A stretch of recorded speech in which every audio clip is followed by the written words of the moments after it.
Hello बच्चों। Good evening sir. Good evening. Good evening sir. Good evening sir. Good evening. अरे वैष्णवी ने तो अपना गुड इवनिंग सर। वैष्णवी ने तो अपना वीडियो चालू कर रखा था, क्या बात है आज? क्यों Vaishnavi? Vaishnavi, where are you? Yes sir. आपने अपना वीडियो ऑन कर रखा था? ओ सर, बाय मिस्टेक हो गया था। ओह माय गॉड, कैसा करता है तुम? ऐसा नहीं, कैसे हो सकता है? क्या मैं नजर आ रहा हूँ आपको? Yes sir. No sir. अरे यार अरे कैसी बात कर दी? Good evening sir. आप दिख रहे हैं, आपका पेन दिख रहा है। यस यस ये सर, सर। आप दिख रहे हो। आप लोग तो कह रहे हैं कि मैं दिख नहीं रहा हूँ, और अब कह रहे हैं दिख रहा हूँ। अब दिख यस रहे सर, हैं। दिख रहे हो। दिख रहे हैं, बहुत बढ़िया। Yes, ये sir. प्रूव करता है कि आपकी आंखें बहुत अच्छी है, आपके बॉडी में विटामिन सी की कोई कमी नहीं। Thank you sir. Yes sir. बढ़े मतलब आगे बढ़ जाए। यस चलिए, सर। Yes, तो बच्चों हमने कहाँ तक कर लिया था, क्या मुझे आप थोड़ा सा आइडिया देंगे? सर करंट डेंसिटी हो गया था। करंट डेंसिटी हो गया बच्चों। ए बच्चों, ए बच्चों। Yes sir. दीपू, ए दीपू, दीपू दीपू, ए मेरे दीपू, दीपू दीपू दीपू। यस, लास्ट में हम लोग बच्चों चल रहे थे करंट डेंसिटी पर, am I right? Yes sir. अच्छा, इसमें हम लोगों ने बात कर ली थी वेक्टर क्वांटिटी है। ओहो, ये बात नहीं की थी। ये हो गया current depends on the area of cross section.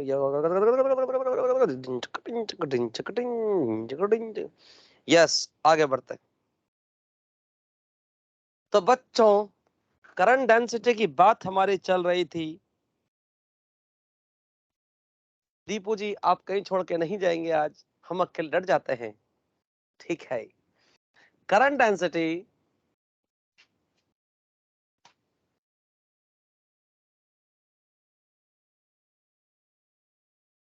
Excuse me sir. Yes yes. Sir current का कितना वेटेज है नीट में? नीट में बच्चों कम से कम 3-4 क्वेश्चन आते हैं, इसमें 3 क्वेश्चन तो आते ही हैं। सर इस 2021 में 5 क्वेश्चन आए थे।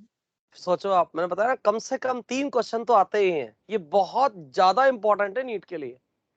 ये मैंने स्टार्ट किया तभी आपको बता दिया था कि नीट के पॉइंट ऑफ व्यू से very very Yes, very sir. Important, और बोर्ड के हिसाब से वेरी वेरी इंपॉर्टेंट। तो आप सोचो नीट के हिसाब से कितना इंपॉर्टेंट है ये।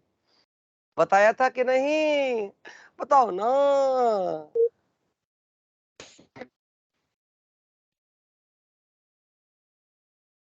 और कोई शक? No sir.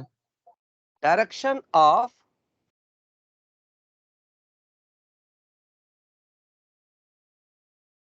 current density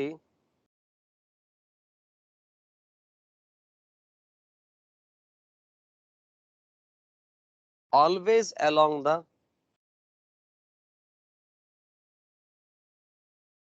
direction of current।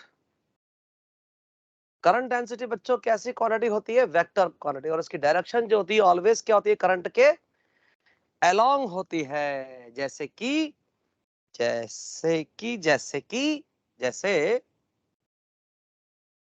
ये अपना एरिया है, कोई एरिया की direction always perpendicular to the plane होती है, और करंट बच्चों ऐसे जा रहा है,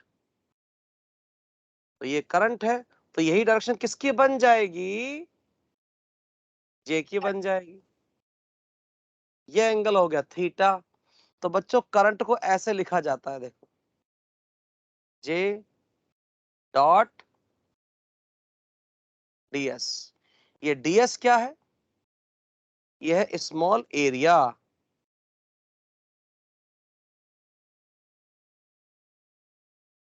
चिंता वाली कोई बात नहीं बच्चों, ये वाला फॉर्मूला अभी यूज नहीं होगा।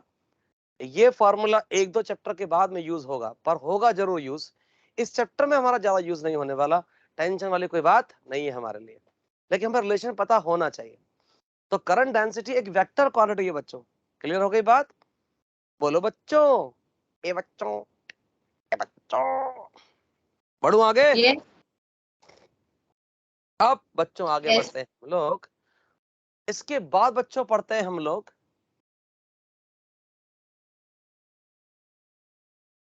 सर आप क्वेश्चन करवाने वाले थे एचसीवी का। हाँ यार ध्यान नहीं रहा मेरे को, आज फिर भूल गया मैं। अभी देखता हूँ बेटा, देखता हूँ, हो सकता है मुझे अभी मिल जाए नेट पे, मैं देख लूंगा क्वेश्चन, और वो मिलते ही फिर फटाफट अपना क्वेश्चन सॉल्व हो जाएगा, ठीक है ना? तो ओम्स लॉ टॉपिक लिखो, लिखो बेटा फटाफट। ओम्स लॉ लिखाऊं डेफिनेशन? Yes, sir. जब तक मैं क्वेश्चन भी ढूंढ लेता हूँ, आप लिख लो जब तक मैं बोल रहा हूँ। For given geometry of the conductor,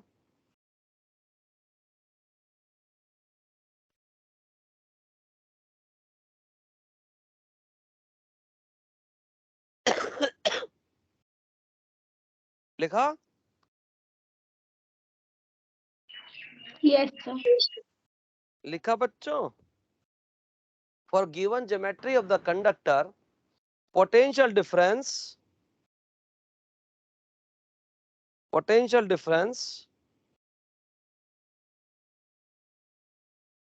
applied across the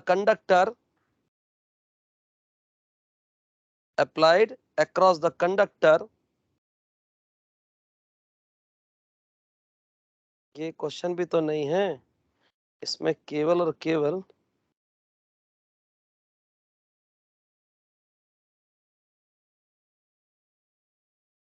एक मिनट देखता हूं मैं।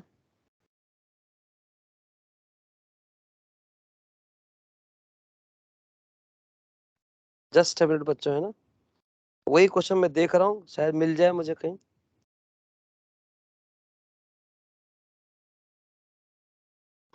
मिल गया, ठीक है।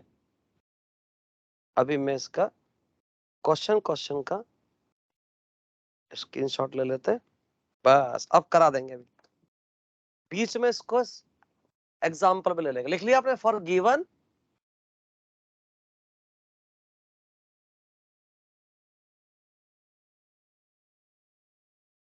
Geometry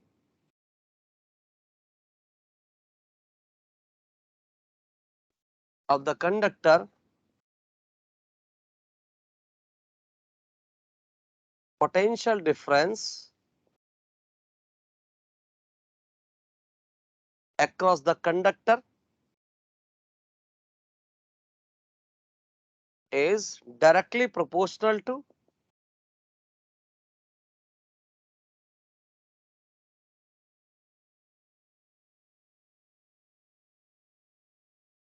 the current flowing in it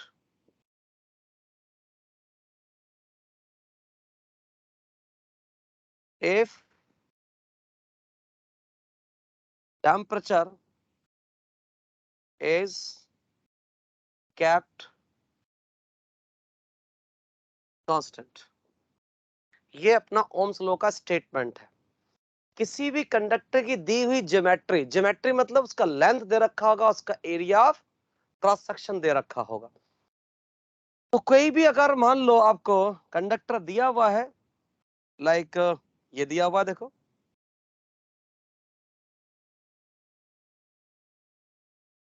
और इसके अक्रॉस बच्चों हमने क्या लगा दिया?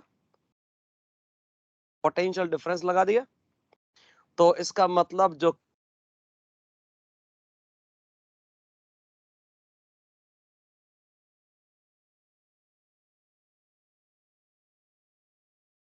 फ्लो हो, सर आपकी बच्चों आवाज। अब आ रही है आवाज? Yes sir. चलिए। Yes, sir. तो इस कंडक्टर के अक्रॉस लगाया गया potential difference directly proportional to बच्चों क्या होगा? करंट। इस प्रोपोर्शनल को हटाएंगे तो क्या लग जाएगा? एक कांस्टेंट। कांस्टेंट का मतलब आर।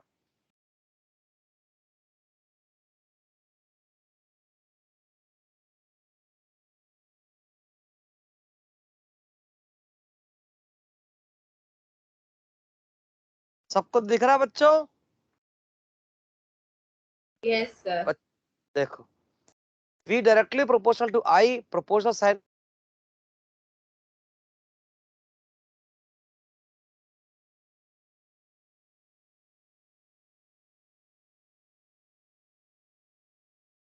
to I R, यहाँ पर No, sir. कट के आ रही है. Yes, sir.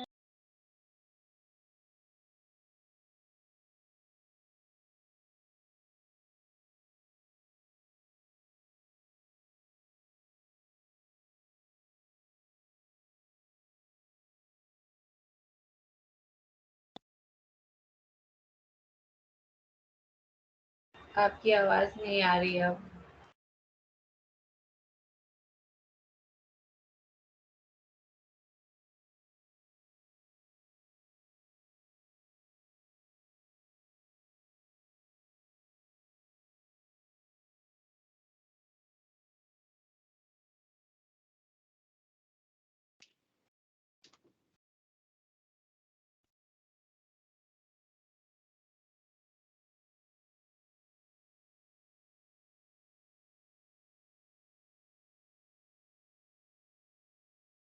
आगे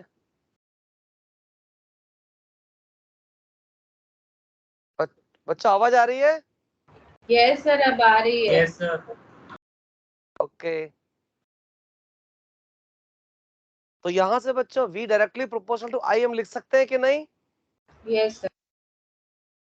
V डायरेक्टली प्रोपोर्शनल I लिखोगे, प्रोपोर्शनल साइन को हटाओगे, कांस्टेंट लगेगा R, Resistance. तो R क्या हो जाएगा बच्चों? रेजिस्टेंस ऑफ द वायर हो जाएगा। क्या हो जाएगा तस्सु? बोलो बेटा। रेजिस्टेंस ऑफ द वायर हो जाएगा। तो अगर हम V में और I में एक ग्राफ प्लॉट करें तो स्ट्रेट लाइन आएगी और इसका ग्राफ का जो स्लोप होगा, स्लोप ऑफ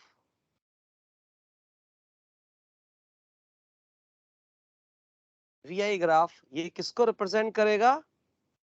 R को रिप्रेजेंट करेगा। राइट है बच्चों?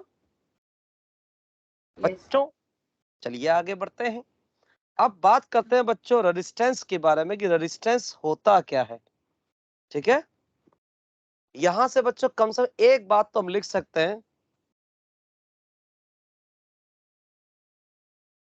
R जो है V अपॉन I का रेशियो होगा और V की यूनिट क्या हो जाएगी? वोल्ट, और करंट की बोलो? एम्पियर। Ampere. तो R की यूनिट क्या हो गई? ओम। ओम को ऐसे भी हम लिखते हैं, तो आज से रेजिस्टेंस की यूनिट क्या बोलेंगे हम? ओम। राइट कि रॉन्ग? जल्दी बताओ। Right sir. राइट। लेकिन बच्चों एक बात याद रखना, टेम्परेचर क्या रहना चाहिए? कांस्टेंट रहना चाहिए। अगर टेम्परेचर कांस्टेंट नहीं रहा तो V सीधा I के प्रोपोर्शनल, ये रिलेशन बिगड़ जाएगा, ये बात याद रखिए।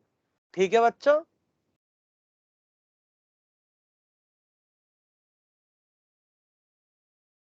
रेजिस्टेंस की बच्चों डेफिनेशन फटाफट से लिख लो, मैं बोल रहा हूं आपको।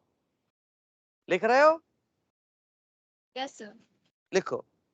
It is the obstruction, it is the obstruction possessed by the positive ion of the conductor. It is the obstruction possessed by the positive ion of the conductor. Right? बच्चों बताओ, लिख लिया? सर एक बार और repeat. It is the obstruction possessed by the positive ion of the conductor. It is the obstruction possessed by the positive ion of the conductor. मैं specially बात करूंगा resistance किन किन फैक्टर्स पर बच्चों डिपेंड करता है, उस पर मैं ज्यादा बातचीत करना चाहता हूं। तो मेरा जो टॉपिक रहेगा अब कम से कम वो टॉपिक रहेगा रेजिस्टेंस की डेफिनेशन लिखने के बाद एक लाइन पहले लिख ली जाए, और वो लाइन है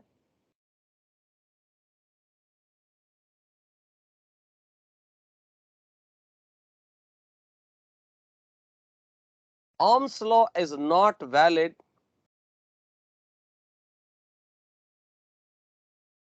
for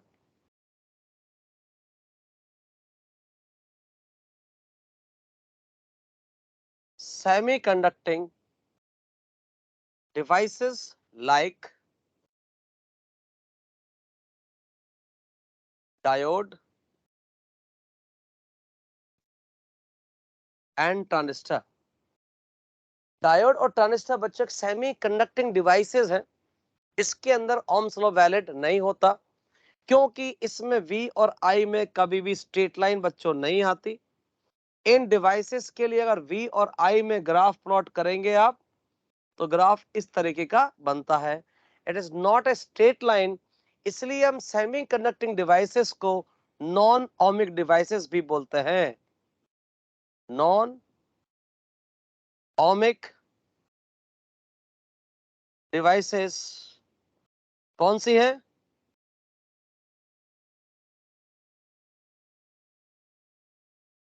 सेमी कंडक्टिंग डिवाइसेस को नॉन ओमिक डिवाइस भी बोलते हैं। नॉन ओमिक से पता लग रहा है बच्चों अपने आप ही कि जिसमें ओम्स लॉ वैलिड नहीं होता उसको हम नॉन ओमिक डिवाइसेस बोलते हैं। इस पॉइंट को कंप्लीट करने के बाद हम थोड़ा सा आगे बढ़ते हैं, और वो पॉइंट बच्चों है आगे बढ़ने के लिए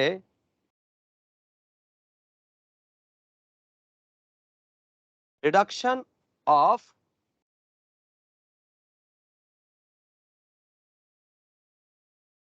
ओम्स लॉ।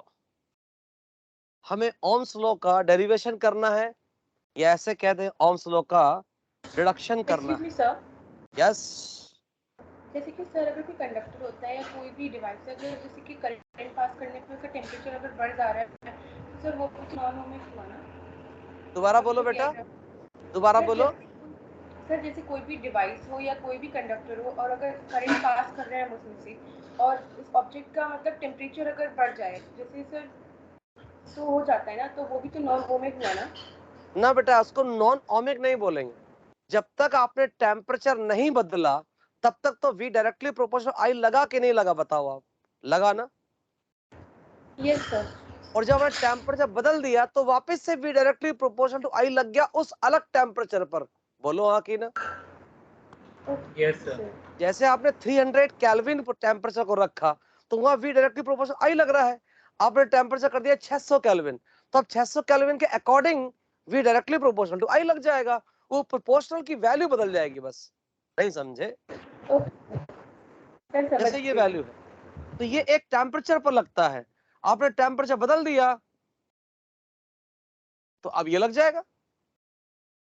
I बदल गया, R बदल गया। समझ में आ गया आपको? Yes sir. तो नॉन ओमिक का मतलब होता है कि कभी भी वो V I के प्रोपोर्शनल आएगा ही नहीं, उसको बोलते हैं non ohmic. Right? Yes, sir. Yes sir. Okay, चलते हैं आगे। देखो I बराबर हम लोगों ने पढ़ा था थोड़े दिन पहले, थोड़े दिन नहीं कल ही पढ़ा था, याद आया? अरे बच्चा याद आया? यस सर, याद आया। VD की वैल्यू बच्चों हम लोगों ने पढ़ी थी ड्रिफ्ट वेलोसिटी की। अब बच्चों याद आया क्या? Yes yes sir. तो यहाँ पर लिख देते हैं अपन, ये लो, ये हो गया n e square a tau by m, और ये हो गया इलेक्ट्रिक फील्ड। और अच्छा ये बताओ, जैसा ये वायर है और इसके अक्रॉस आपने पोटेंशियल डिफरेंस V लगा दिया, और पॉजिटिव से नेगेटिव क्या बन गया? एक इलेक्ट्रिक फील्ड। इसकी लेंथ बच्चों कितनी है? L। तो क्या आप E is equal to V by L नहीं लिख सकते क्या? क्योंकि आपने इलेक्ट्रोस्टैटिक में पढ़ा है, याद करो, E is equal to delta V by D. पढ़ा था, याद करो। याद आया? अरे याद करो, electric field is equal to potential difference upon distance. Delta V upon D. तो इन दो पॉइंट के बीच में पोटेंशियल डिफरेंस कितना है? v, और इन दोनों के बीच का लेंथ कितना है? l। तो ये v बाई l हो गया। तो जहां जहां बच्चों e है वहां वहां पर मैं रख देता हूं v बाय l। देखो n e square a tau by m, और e की जगह लिख देता हूं पोटेंशियल डिफरेंस अपॉन लेंथ। तो यहां से बच्चों हमारा आगे की कहानी ये हो जाएगी, यहां से v अपॉन i का रेशियो बच्चों निकालूंगा मैं। तो ये हो जाएगा ml upon n e square a tau. ये v बाई आई जो आया, ये v बाई आई को ही क्या बोलते हो आप? रेजिस्टेंस बोलते हैं। बच्चों क्या मुझे बता सकते हो यहाँ पर m क्या है? आप बोलोगे मास ऑफ इलेक्ट्रॉन। आप बोलोगे स्मॉल e क्या है? इलेक्ट्रॉन पर चार्ज। ये कभी बदल नहीं सकता, ना इलेक्ट्रॉन पर चार्ज कभी बदलता है, ना इलेक्ट्रॉन का मास कभी बदलता है। तो बदलेगा क्या? लेंथ बदलेगा, एरिया बदलेगा, number of electron per unit volume बदलेगा, और टाउ ये बदलेगा। 4 फैक्टर पर रेजिस्टेंस डिपेंड करेगा। इसका मतलब तो मैं यहां पर लिखता हूं रेजिस्टेंस डिपेंड्स ऑन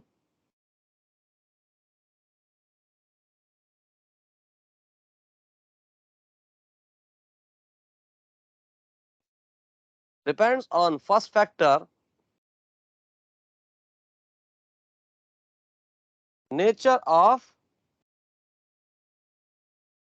कंडक्टर। कौन शो कर रहा है बच्चों? n। ये अगर आपने कंडक्टर ही बदल दिया, सिल्वर ले लिया कॉपर की जगह, तो number of electron per unit volume बदल जाएगा। आपने आयरन ले लिया, number of electron per unit volume बदल जाएगा। निकल ले लिया, आप number of electron per unit volume बदल जाएगा। इसलिए मैंने लिखा अलग अलग। अगर कंडक्टर है तो उनके लिए number of electron per unit volume अलग अलग होगा, तो रेजिस्टेंस भी अलग अलग होगा। सेकंड पॉइंट देखो ना, नेक्स्ट पॉइंट क्या है?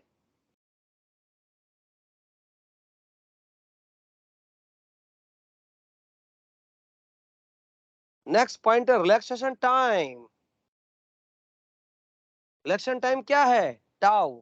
और आप जानते हैं बच्चों कि अगर बच्चों में टेम्परेचर बढ़ा दूं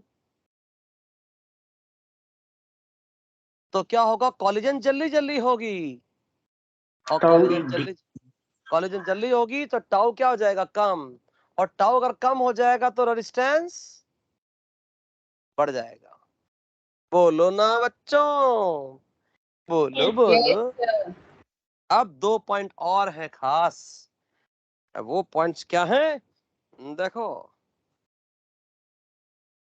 रेजिस्टेंस डिपेंड किस पे करेगा? एल पर। देखो देखो, R directly proportional to L है कि नहीं है? Yes sir. और एरिया और क्रॉस सेक्शन के इनवर्सली प्रोपोर्शनल है कि नहीं है? बताओ ना।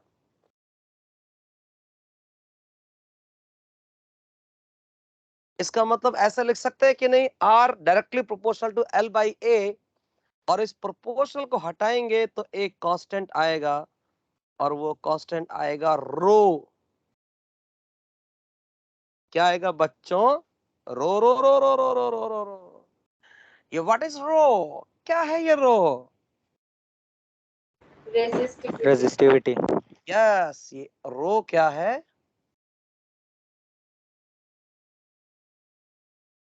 रेजिस्टिविटी। इसकी यूनिट क्या हो जाएगी?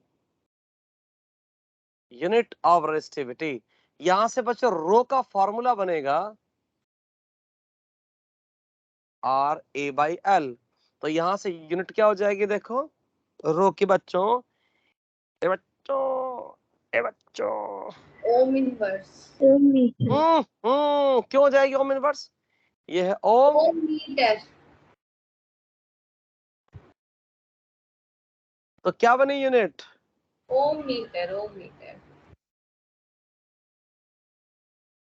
ओम इंटू मीटर। ये यूनिट बन गई रो की। ये है रेजिस्टिविटी। क्या है बच्चों? ये रेजिस्टिविटी है। रेजिस्टिविटी के लिए 2 पॉइंट सबसे खास है बच्चों।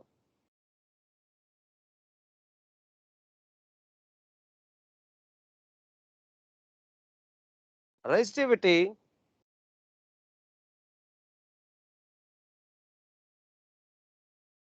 does not depend on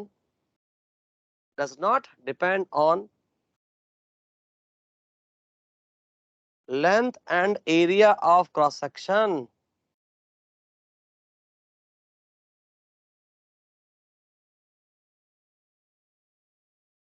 कभी भी लेंथ पर या एरिया और क्रॉस सेक्शन पर डिपेंड नहीं करता। अगर आप कॉपर का वायर, अगर आपने कॉपर का वायर छोटा ले लिया या बड़ा ले लिया, मोटा ले लिया या पतला ले लिया, उससे कोई फर्क नहीं पड़ता है। तो रेजिस्टिविटी डिपेंड किस पर करती है फिर? सो मटेरियल पे। Resistivity depends on nature of conductor, वही है मटेरियल। एंड किस पर डिपेंड करती है? टेम्परेचर पर। And temperature of conductor. ये रूल मैंने कहां से निकाला, किससे डिपेंड कौन करता है? ये मैंने निकाला है बच्चों यहां से। रो का फॉर्मूला क्या लिखा आपने अभी? R A by L. अब यहां से आर का फॉर्मूला क्या लिखा था थोड़ी देर पहले आपने? M L upon N E square A tau लिखा था कि नहीं? ए बच्चों यस सर। ये आर की वैल्यू लिख ली, ए बाई एल हो गया। तो यहां से रो कितना निकला? ये निकला M upon N E square tau. तो इसमें क्या क्या फैक्टर आ रहे हैं देखो, लेंथ भी नहीं आ रहा, एरिया भी नहीं आ रहा, तो क्या आ रहा है? एन। और एन क्या आता है? नंबर ऑफ इलेक्ट्रॉन पर वॉल्यूम। जो मटेरियल टू मटेरियल बच्चों क्या होता है? Different different. टाउ पर भी डिपेंड कर रहा है। और आप जानते हैं कि अगर मैं टेम्परेचर बढ़ाऊंगा, टाउ कम होगा, तो रेजिस्टिविटी बढ़ जाएगी। इसका मतलब टेम्परेचर बढ़ाने पर बच्चों रेजिस्टिविटी भी बढ़ती है और रेजिस्टेंस भी बढ़ता है। बोलो ना बच्चों, ए बच्चों, बोलो ना बच्चों, ठीक है? रेजिस्टिविटी 2 फैक्टर पर बच्चों डिपेंड कर रही है, मस्त तरीके से डिपेंड कर रही है, ठीक है? एक चीज और देखते हैं, एक होके टर्म मिलेगी आपको कंडक्टिविटी। कंडक्टिविटी को सिग्मा से रिप्रेजेंट करेंगे। एंड होता क्या है? इट इज द रेसिप्रोकल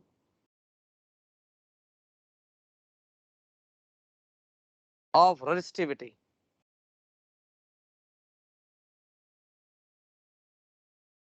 इसका मतलब sigma is equal to 1 upon रो।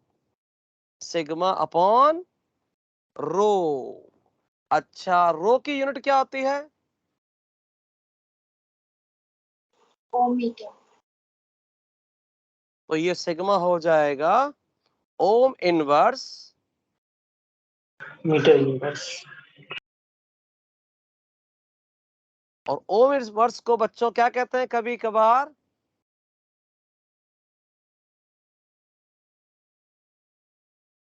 मो कहते हैं, मो। ओम इनवर्स मतलब मो। और मो का दूसरा नाम भी है साइमन। साइमन पर मीटर। और ये जो रेजिस्टिविटी है बच्चों, ये भी किस पर डिपेंड करेगी? जिस फैक्टर पर रो डिपेंड करता है। तो ये डिपेंड्स ऑन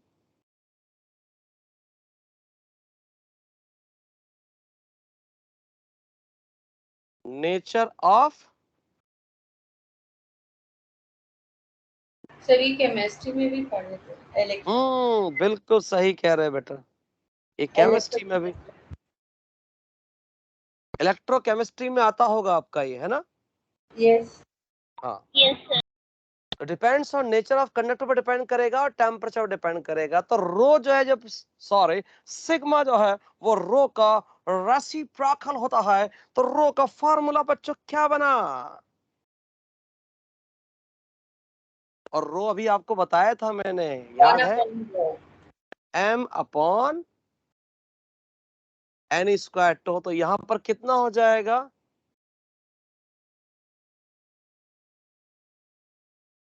ये फॉर्मूला सिग्मा का बन गया, n square tau by m। तो कंडक्टिविटी किस पर डिपेंड करती है? टेम्परेचर पर।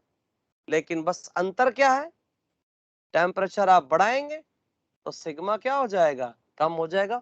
क्योंकि रेजिस्टिविटी टेम्परेचर बढ़ाने पर बढ़ती है, तो सिग्मा क्या हो जाएगा? टेम्परेचर बढ़ाने पर कम हो जाएगा। ये बात मैंने आपको कंडक्टर वायर के लिए बताई है, इलेक्ट्रोलाइट्स के लिए नहीं बताई, सेमीकंडक्टर के लिए नहीं बताई। तो केमिस्ट्री से कंपेयर कभी करो तो हो सकता है इलेक्ट्रोलाइट्स में कुछ और रिजल्ट आए, तो इससे कंपेयर मत करना, क्योंकि हम कंडक्टिंग वायर के लिए बातचीत कर रहे हैं, इलेक्ट्रोलाइट के लिए बातचीत बिल्कुल भी नहीं कर रहे हैं। ये बात याद रखिएगा, ठीक है बच्चों? इलेक्ट्रोलाइट के लिए अलग आता है ना? बिल्कुल अलग हो सकता है, depends on nature of electrolyte, उसकी कॉन्सेंट्रेशन क्या है, उसमें जो इलेक्ट्रॉन्स डूबे हुए हैं उनका इमर्स पार्ट क्या है, उनके बीच का डिस्टेंस क्या है, जो बैटरी के अंदर डूबे हुए हैं इलेक्ट्रॉन्स, उन सब फैक्टर पर डिपेंड करेगा। हम उस ट्रैक पर जाना ही नहीं चाह रहे। हमारा टॉपिक ही क्या है? कंडक्टर के बारे में बात करेंगे इस चैप्टर में, हम उस बारे में बात ही नहीं करेंगे। राइट है? Okay sir. Right, yes sir. चलिए हम एक पॉइंट और बच्चों आगे पढ़ते हैं, और वो पॉइंट क्या है देखना, वो है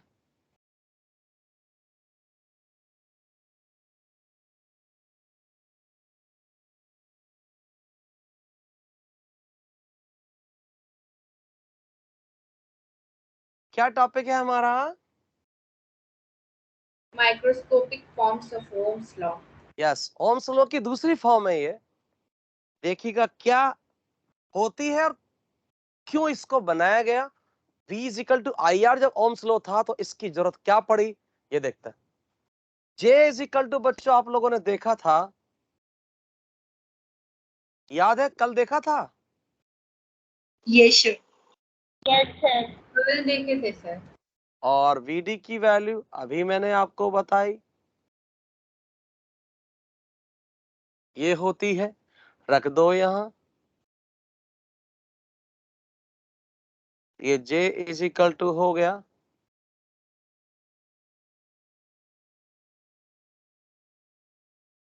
याद है बच्चों, ये मैंने सिग्मा अभी थोड़ी देर पहले बताया। तो इसका मतलब J इजिकल टू क्या बना?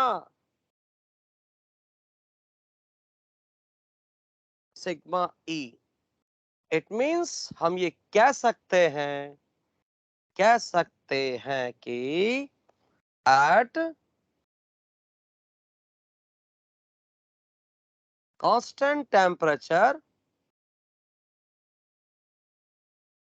current density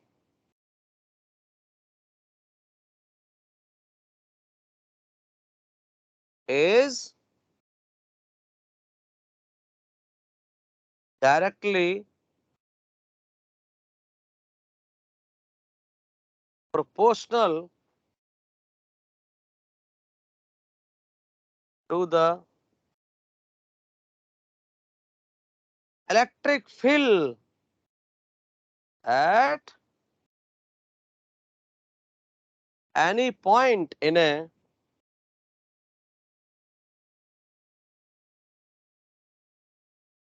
conducting wire। अब आप जानते हैं कि J एक वेक्टर क्वांटिटी है, तो इसको बच्चों ऐसे लिखा जा सकता है, देखो, है कि नहीं? बोलो। तो बच्चों ये क्या स्टेटमेंट क्या कहता है कि कोई वायर है, जैसे ये रहा वायर,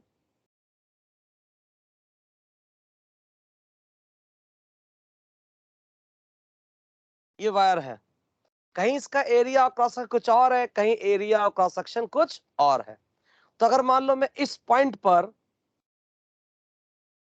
ये जो ए पॉइंट है, इस पॉइंट पर अगर मैं ओम्स लॉ लगाना चाहूं तो इस पॉइंट के लिए क्या लिखूंगा? फॉर पॉइंट ए जे ई के क्या होगा? प्रोपोर्शनल होगा। कहने का मतलब बच्चों J is equal to sigma E वाली जो फॉर्म होती है वो किसी भी एक पर्टिकुलर पॉइंट पर लगती है। क्या बोला मैंने बच्चों? क्या बोला? क्या बोला मैंने बच्चों?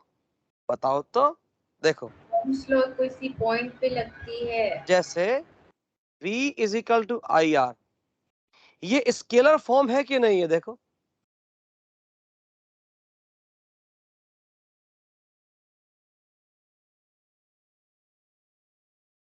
ये स्केलर फॉर्म है। यहाँ पोटेंशियल डिफरेंस भी स्केलर है और करंट भी क्या है? स्केलर है। ये जो फॉर्म होती है बच्चों किसी वायर पर लगती है। वायर चाहे पतला हो चाहे कहीं मोटा हो, उससे कोई फर्क नहीं पड़ता।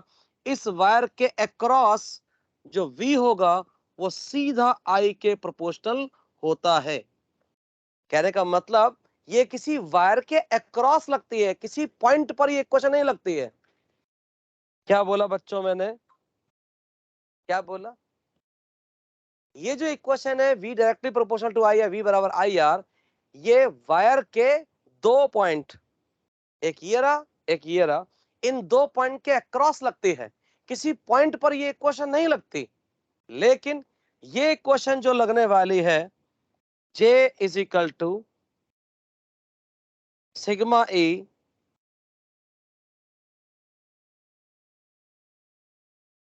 अरे साफ हो जाए,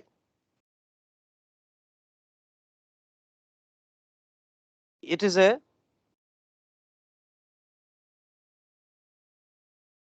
वेक्टर फॉर्म। पहली बात तो ये वेक्टर फॉर्म है। दूसरा applied at a particular point in a wire. ये वायर के किसी पर्टिकुलर पॉइंट पर बच्चों एप्लीकेबल होती है। जैसे मान लो ये वायर है, इस पॉइंट पर मैं लगाना चाहूं मस्त लगा सकता हूं। ये रहा J, ये रहा E, यहां लग जाएगा J is equal to sigma E। तो दोनों में क्या डिफरेंस नजर आया आपको बच्चों? क्या डिफरेंस नजर आया? एक तो ये J is equal to sigma E vector form है, V is equal to IR scalar form है। दूसरा ये V is equal to IR किसी वायर के अक्रॉस इक्वेशन लगती है, और J is equal to sigma E wire के किसी पर्टिकुलर पॉइंट पर लगती है। याद रहेगा बच्चों ये डिफरेंस? बच्चों बताओ ना। Yes sir. Yes sir, yes. अगर मैं आपसे बच्चों कभी सवाल पूछूं कि ओम्स लॉ इनमें से कौन सा वैलिड है,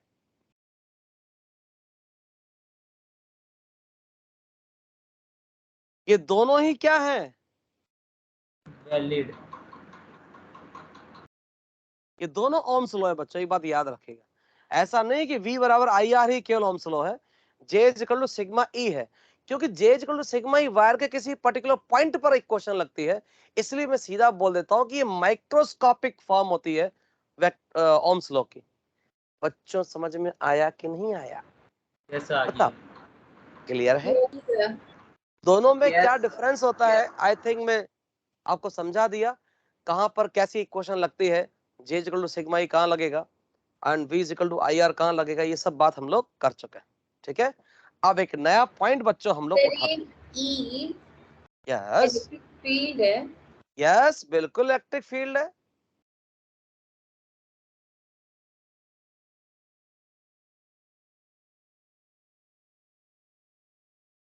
ये इलेक्ट्रिक फील्ड ही है बेटा। बढ़े आगे। Yes, sir. IR वायर के एंड पर लगेगा। यस, वायर के एंड्स पर लगता है। ये रहा लंबा वायर, ये रहा लंबा वायर, इसके अक्रॉस बच्चों क्या लगेगा? V बराबर IR। लेकिन इस वायर के किसी पर्टिकुलर पॉइंट पर अगर आपको लगाना है तो फिर ये वाली इक्वेशन लगेगी। राइट नाउ सर कोई इंस्टेंट में भी कह सकते हैं क्या? इंस्टेंट मतलब कुछ होता ही नहीं बेटा, क्योंकि टाइम के रेस्पेक्ट में कोई चीज बदल ही नहीं रही यहाँ पर। यहाँ टाइम के रेस्पेक्ट में कोई चीज बदल ही नहीं रही। और इंस्टेंट वर्ड जब लगाते हैं जब टाइम के रेस्पेक्ट कुछ बदले। यहाँ डिस्टेंस के अकॉर्डिंग तो कुछ बदल रहा है, पर टाइम के अकॉर्डिंग कुछ नहीं बदल रहा है, इसलिए इंस्टेंट वर्ड हम यूज नहीं करते। Right yes sir. आगे बढ़ो बच्चों, चलिए अब यस सर। एक टॉपिक और हो जाए, और वो टॉपिक है रेजिस्टेंस एंड resistivity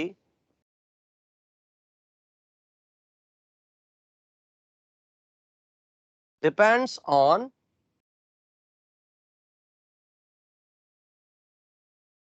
टेम्परेचर। इस टॉपिक को पढ़ना है हमें। आप बोलोगे ये तो हमें बता चुके हैं आप, टेम्परेचर बढ़ाते हैं रेजिस्टेंस बढ़ता है, रेजिस्टिविटी बढ़ती है, लेकिन इसके बच्चे एक फॉर्मूला भी होता है। उस फॉर्मूले के बारे में थोड़ी जानकारी हम लोग ले लेते हैं। वो जानकारी बच्चों क्या है वो देखो। देखो बच्चों,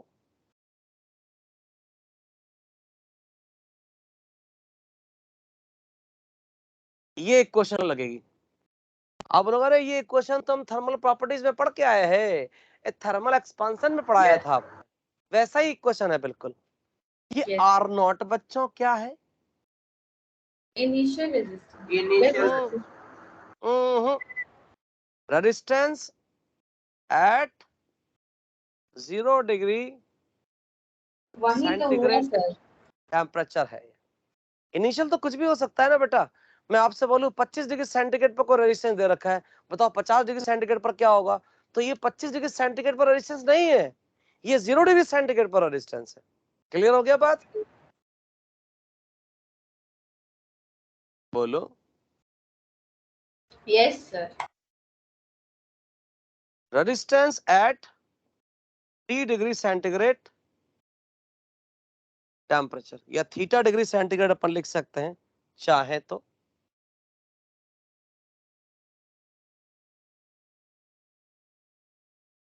थीटा डिग्री सेंटीग्रेड टेम्परेचर लिख सकते हैं।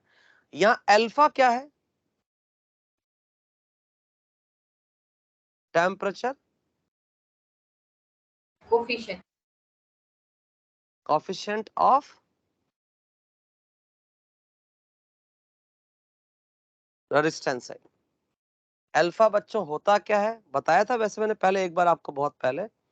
यहां से आप चाहें बिल्कुल डेफिनेशन वैसे ही बता रहा हूं, कोई नई बात नहीं है। देखना बच्चों ध्यान से, यहां से मैं क्या लिख सकता हूं?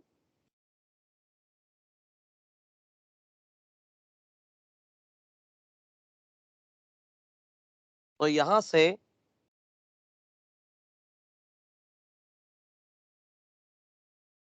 ये भी लिख सकता हूं।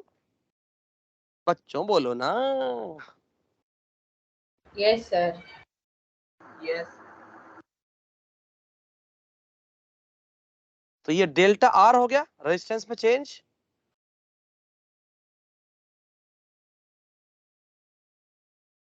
ये अल्फा आया कि नहीं आया बच्चों बताओ? आया। इसका मतलब बच्चों ये हुआ कि if delta theta is equal to 1 degree centigrade अगर हो जाए तो डेल्टा आर बाई आर बराबर क्या हो जाएगा? अल्फा। इसका मतलब अल्फा क्या हुआ? Alpha is the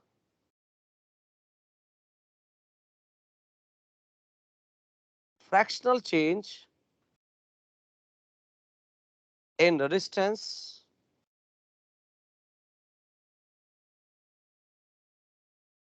alpha is the fractional change in resistance when unit degree Celsius temperature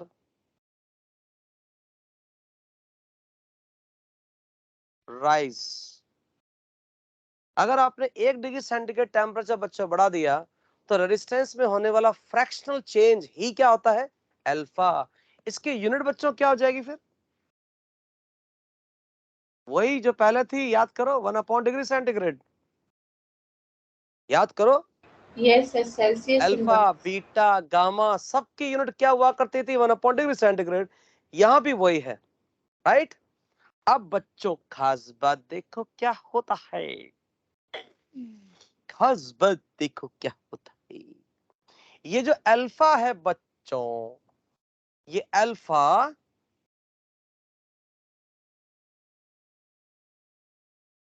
for alloy, alpha is very small. Alpha जो होता है बच्चों एलॉय के लिए बहुत ही कम होता है। एलॉय आप जानते हैं कैसे होती है? एलॉय मतलब जैसे क्या बोले इसको, स्टील भी क्या है? एलॉय है। और ऐसे हम बोल दें मैग्नीन, ये भी क्या है? यही है। कॉन्स्टेंटन, ये भी क्या है? एलॉय है। इन सब के लिए अल्फा की वैल्यू बच्चों क्या रहती है? बहुत ही कम रहती है। दूसरा पॉइंट,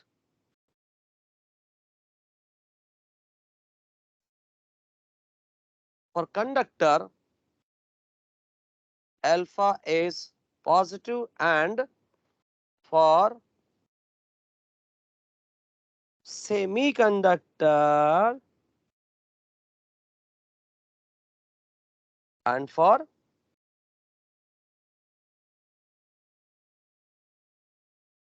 सेमीकंडक्टर में कौन कौन आता है बच्चों? कार्बन, एक आता है जर्मेनियम, एक होता है सिलिकॉन। ये सब किस में आते हैं? सेमीकंडक्टर में आते हैं। तो इनके लिए जो अल्फा होता है नेगेटिव होता है। इसका मतलब मैं सेमीकंडक्टर के लिए अगर इक्वेशन लगाऊं तो बच्चों मैं ऐसे लगाऊंगा, देखना, फॉर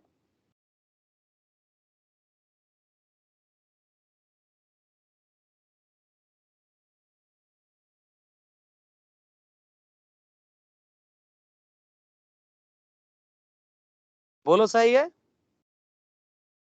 ये इक्वेशन लगाऊंगा। सेमीकंडक्टर में बच्चों क्या होता है? उल्टा होता है, हर चीज उल्टी होती है। जैसे मैं समझाऊं आपको एक बात, सेमीकंडक्टर में क्या डिफरेंस होता है? देखो, अगर मैं आपसे बात करूं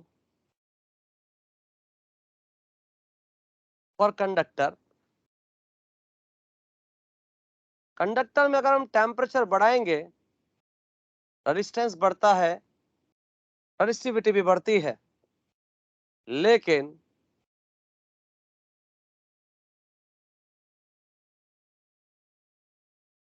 सेमीकंडक्टर में बच्चों उल्टा होता है, टेम्परेचर बढ़ाएंगे, रेजिस्टेंस कम होगा, रेजिस्टिविटी भी कम होगी। यहाँ कंडक्टिविटी क्या हो जाती है? कम, और यहाँ कंडक्टिविटी बढ़ जाती है। मतलब जो भी है सेमीकंडक्टर में जस्ट क्या हो रहा है? उल्टा। क्योंकि इसके लिए अल्फा क्या होता है बच्चों? नेगेटिव होता है। क्या होता है बच्चों? अल्फा इसके लिए नेगेटिव होता है। बोलो हाँ कि ना? कुछ बताओ ना, यस बच्चों बताओ ना, बढ़ू आगे। तो सेमीकंडक्टर के लिए कहानी बिल्कुल अलग है बच्चों। सेमीकंडक्टर के लिए कहानी ऐसा क्यों होता है, इसके बारे में अभी मैं कोई आपको जानकारी नहीं दे सकता, क्योंकि ये पूरा एक टॉपिक है, हमारा लास्ट चैप्टर है 12th की जो सेकंड बुक है, उसमें पूरा चैप्टर है सेमीकंडक्टर एंड इट्स डिवाइसेस। तो उसके अंदर ये सारी बातचीत करेंगे ऐसा क्यों होता है। लेकिन फिलहाल हमें कंडक्टर के बारे में पूरी जानकारी होनी चाहिए, और कंडक्टर के बारे में मैं सारी जानकारी बच्चों आपको देता जा रहा हूँ। बोलो बच्चों, ए बच्चों। यस सर, ऐसे बच्चों Yes. गामा के लिए, सॉरी, ऐसे ही हम लोग बात कर लेते हैं रेजिस्टिविटी के लिए। देखो, फॉर कंडक्टर, कंडक्टर के लिए बात करूंगा बच्चों में अब, फॉर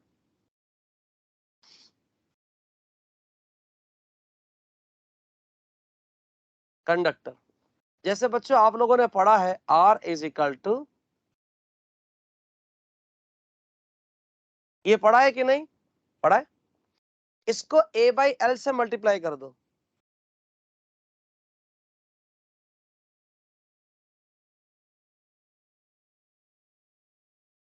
अब आप बताओ A/L, R/A/L क्या होता है? रेजिस्टिविटी होता है कि नहीं होता? होता है। तो ये रेजिस्टिविटी हो गई, ये 0 डिग्री सेंटीग्रेड पर रेजिस्टिविटी हो गई, और ये 1 प्लस अल्फा डेल्टा थीटा हो गया। इसका मतलब बच्चों रेजिस्टेंस का वेरिएशन और रेजिस्टिविटी का वेरिएशन बिल्कुल एक जैसा होता है। समझ में आया कि नहीं बच्चों, बताओ? Yes sir. लेकिन सेमीकंडक्टर में देखना, एक ग्राफ आपको बताता हूं। सेमीकंडक्टर के लिए बच्चों मैंने अभी बताया आपको, टेम्परेचर बढ़ाते तो रेजिस्टिविटी क्या होती है, कम होती है कि नहीं?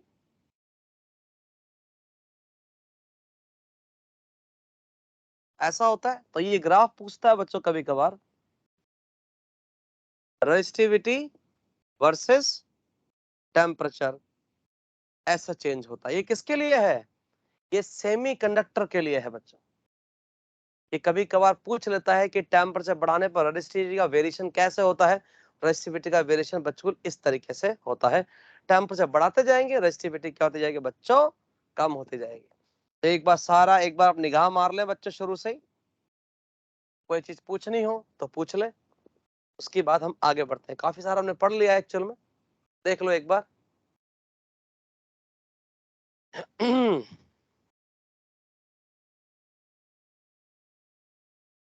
देख लो, आराम से देख लो।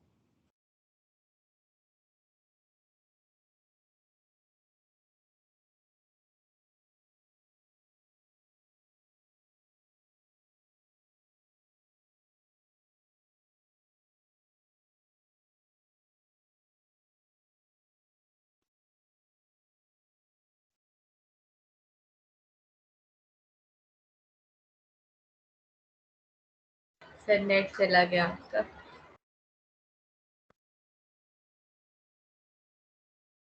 आवाज आ रही सबको? हाँ सर आ रही है आवाज। यस आपने देख लिया सब? यस सर देख लिया। यस कोई दिक्कत? No sir.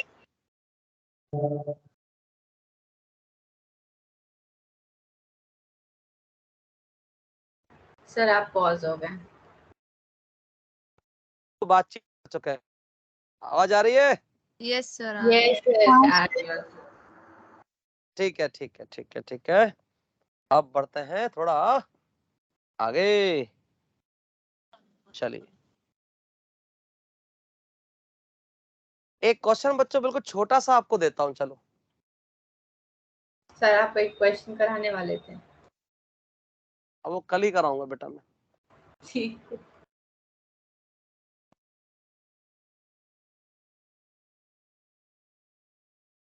जैसे मान लो ये सेगमेंट है ए, बी और सी। आपको सबको दिख रहा होगा ए बी सेगमेंट का एरिया क्या है, कम, और बी सी सेगमेंट का एरिया क्या है, ज्यादा है। तो पहला सवाल, करंट डेंसिटी बच्चों किसमें ज्यादा रहेगी, किसमें कम रहेगी, बोलो जे। ए बी में ज्यादा सर पॉज हो गया। सर एबी में ज्यादा होगी।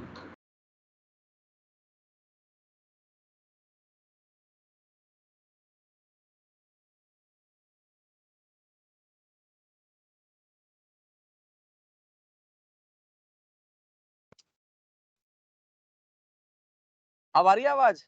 हाँ सर आ रही है।